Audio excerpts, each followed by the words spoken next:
Hello बच्चे, कैसे हैं आप लोग। ये वीडियो उन बच्चों के लिए है जो क्लास 10th का मैथ्स पढ़ रहे हैं। ठीक है, क्योंकि आपके एमसीक्यूज आते हैं तो मेरा ये इस वीडियो में रहेगा कि आपको शॉर्ट ट्रिक्स कैसे हम अपने एमसीक्यूज का जवाब दे सकते हैं, या जो बच्चे पॉलिटेक्निक या डिप्लोमा के लिए तैयारी कर रहे हैं, या जिसमें कंपटीशन में हमारे पास लीनियर इक्वेशन वाला पार्ट आता है उनके लिए।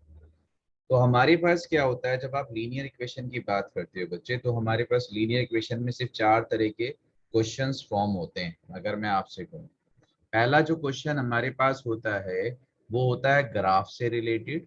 आप सब बच्चे अपने जब भी किसी टॉपिक को कवर करें, किसी चैप्टर को कवर करें, तो सबसे अच्छा है आप ये चेक कर लें कि इस चैप्टर में है क्या क्या। तो हमारे पास ग्राफ होता है, हमारे पास कंडीशंस बेस्ड क्वेश्चंस होते हैं। जिन बच्चों ने लीनियर इक्वेशन का आइडिया है वो समझ रहे होंगे, भी मैं बताऊंगा अभी। हमारे पास वर्ड प्रॉब्लम्स होते हैं। ठीक है, सबसे ज्यादा बच्चे उसी में अटकते हैं, या फिर इक्वेशंस के सॉल्यूशंस होते हैं। तो हमारे पास क्या है, जब बात एमसीक्यूज की करते हो तो 0.1% चांसेस होते हैं कि आपके पास ग्राफ के ऊपर क्वेश्चन पूछे। अदरवाइज सारे क्वेश्चन कंडीशंस, वर्ड प्रॉब्लम्स और इक्वेशंस के सॉल्यूशंस पे पूछता है। जैसे अगर मैं आपसे बात करूं, जामिया डिप्लोमा 2020 में ये तीन क्वेश्चंस पूछे गए, तो अब आपको थोड़ा सा आइडिया हो रहा होगा। पहला क्वेश्चन आपसे पूछा गया, वो व्हाट वैल्यू ऑफ के द इक्वेशंस। ठीक है, ये हमारे पास इक्वेशंस है, हैव यूनिक सॉल्यूशन। तो मैंने आपसे पहले यही कहा कि कंडीशन बेस्ड क्वेश्चंस पूछते हैं। या फिर आपसे कहता है we add one to the numerator and subtract one from the denominator, fractions become one, it also becomes 1/2 we add. तो ये आपके पास वर्ड प्रॉब्लम होता है।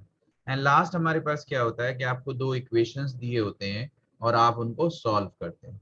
तो क्या होता है कि कुछ क्वेश्चंस है तो ऐसे होते हैं जो टाइम टेकन होते हैं। अगर हम उनको सब्जेक्टिव स्टाइल में करते हैं, अपने एकेडमिक स्टाइल में जिसपे हम रिटर्न में करते हैं, तो वो टाइम लेते हैं। लेकिन एमसीक्यूज में क्या होता है, हमें टाइम बचाना होता है, और कंपटीशन की हम बात करें तो वहां हमें टाइम बचाना है। तो हम किस तरीके से टाइम रिड्यूस कर सकते हैं वो देख लेते हैं। तो वन बाय वन मैं लेता हूँ, तीन टॉपिक आपके यहाँ कवर हो जाएंगे। थोड़ा सा कॉन्सेप्ट भी ले लेंगे, क्वेश्चन भी ले लेंगे। हमारे पास पहला क्या है, ये हमारे पास क्वेश्चन दिया है, फॉर व्हाट वैल्यू ऑफ के will the equations have unique solution. तो अगर मैं छोटा सा आपको कॉन्सेप्ट बता दूं कि भाई हमारे पास होता क्या है, आपके पास दो इक्वेशन होते हैं।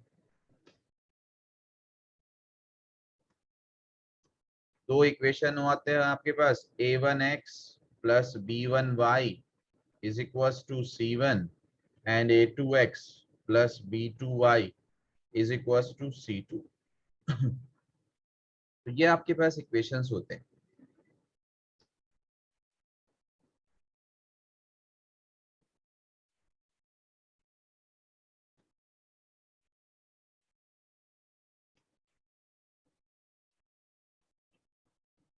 आप लोगों ने पढ़ा होगा, अगर हम लेते हैं a1/a2 is not equal to b1/b2, तो ये केस होता है यूनिक सॉल्यूशन।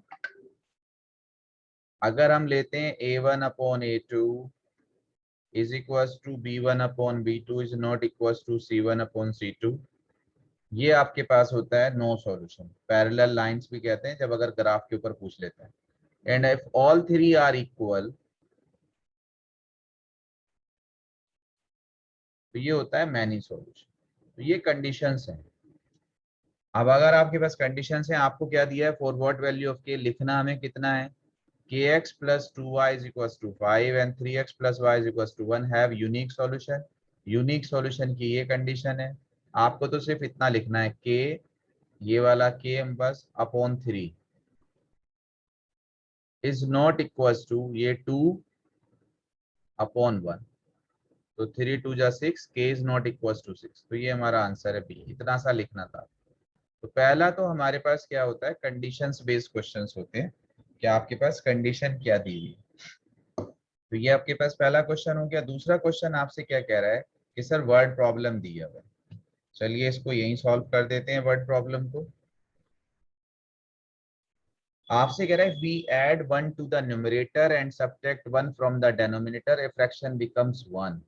अगर आप, सबसे इजी तरीका है ये, हमारे पास क्वेश्चन तो हम कैसे करते हैं, ये हमारे पास न्यूमरेटर ले लिया, ये हमारे पास डिनोमिनेटर ले लिया, और न्यूमरेटर डिनोमिनेटर को भी हम क्या करते हैं, इसको x मान लिया, इसको y मान लिया, आपसे कह रहा है we add 1 to the numerator, numerator में 1 ऐड कर दीजिए, सब्ट्रैक्ट 1 फ्रॉम द डिनोमिनेटर, इसमें सब्ट्रैक्ट कर दीजिए, इट बिकम्स 1। तो यहाँ से एक इक्वेशन बनेगी। दूसरा आपसे कहा इट ऑल्सो बिकम्स 1/2, ये 1/2 हो जाएगा अगर आप क्या करें, ऐड 1 टू द डिनोमिनेटर। अगर सिर्फ आप डिनोमिनेटर में, न्यूमरेटर में कुछ नहीं कर रहे हैं, डिनोमिनेटर में 1 ऐड कर रहे हैं, देन द फ्रैक्शन इज, तो क्वेश्चन ये, तो हम इन इक्वेशंस को सॉल्व ना करके हम अपने ऑप्शन से ही देख लेते हैं। पहले वाले में क्या कह रहा था, ये हमारे पास 2/3 है मान लीजिए, पहला वाला ऑप्शन, इसमें अगर मैं यहाँ प्लस कर दूं और मैं यहाँ माइनस कर दूं तो क्या ये 1 बन जाएगा, जो कि पहली कंडीशन है। आपसे कह रहा था इट बिकम्स 1, तो 3/2 1 नहीं बनेगा, तो इसका मतलब ये मेरा आंसर नहीं है। ठीक है। अब अगर मैं आपसे बात करूं, मैं आपसे बात किसमें करूं, इसमें करूं, सबसे इजी मुझे लग रहा है 3/5, लास्ट वाला ऑप्शन। यहाँ मैं +1 करूं, यहाँ मैं -1 करूं, तो ये 4/4 1 हो रहा है, तो यही मेरा ऑप्शन है। इसी को अगर दूसरी कंडीशन पे चेक करूं, दूसरी कंडीशन पे क्या चेक करना था कि सर अगर मैं सिर्फ डेनोमिनेटर में 1 प्लस करूं, 3/5 में +1 करूं, तो ये 3/6 हो रहा है 1/2। तो ये वर्ड प्रॉब्लम का तरीका हो सकता है कि हम उसको इक्वेशंस बना के सॉल्व ना करके जस्ट चेक कर लें कि उन नंबर से हमारे पास आंसर आ रहा है। ज्यादातर 90%, 98% क्वेश्चंस में यही हो जाता है कि आप इक्वेशंस में ही चेक कर सकते हैं आंसर से ही कि कौन सी वैल्यू उसको सेटिस्फाई कर रही है। अब जरा यहाँ देख लीजिए, ये सबसे बड़ा क्वेश्चन है। अगर आप लोगों ने 10th में सॉल्यूशंस किए होंगे तो इस तरह के क्वेश्चन को सबसे ज्यादा टाइम लगता होगा। लेकिन मैं फिर वही कह रहा हूँ आपके पास कि ये आपके पास इक्वेशंस हैं ये, और आपसे कह रहा है एक्स वाई की वैल्यू बताओ, तो एक्स वाई ये है हमारे पास। प्लीज जरा ध्यान से देख लीजिए, अगर मैं यहाँ एक्स वाई इसको आंसर मान लूँ 8+3, तो 8+3 हो गया 11, 22 को 11 से डिवाइड करेंगे तो 2 आएगा। ठीक है। और यहाँ 8-3, 8-3 हो गया 5, 15 को 5 से डिवाइड करेंगे 3 आएगा, तो 2+3 इज 5। तो ये हमारा आंसर चेक कर रहा है। हो सकता है एक इक्वेशन को सेटिस्फाई करे तो हमें दूसरी इक्वेशन को भी सेटिस्फाई करना पड़ेगा। तो 11/55 इज 5 एंड 11 45/5 इज 9, तो 5+9 इज 14, तो ये भी आंसर है। तो इस तरह से बच्चे अगर आप सोचने लगेंगे कि जरूरी नहीं है हम क्वेश्चन से आंसर की तरफ आए, हो सकता है आप आंसर से क्वेश्चन की तरफ जाएं, तो उम्मीद मैं करूंगा कि आपको ज्यादा टाइम नहीं लगेगा।